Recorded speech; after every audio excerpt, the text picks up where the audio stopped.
Welcome to probably yet another really delayed video on the Les Paul Jr. double cut.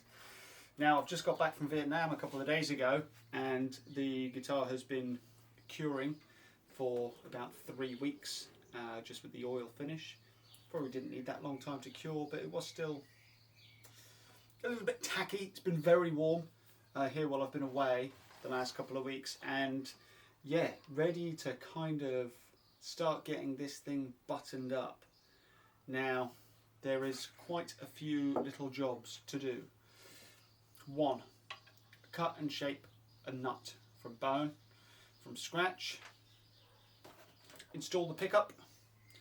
We've got the pots and the knobs to install. Still have to drill the holes for the wraparound tailpiece.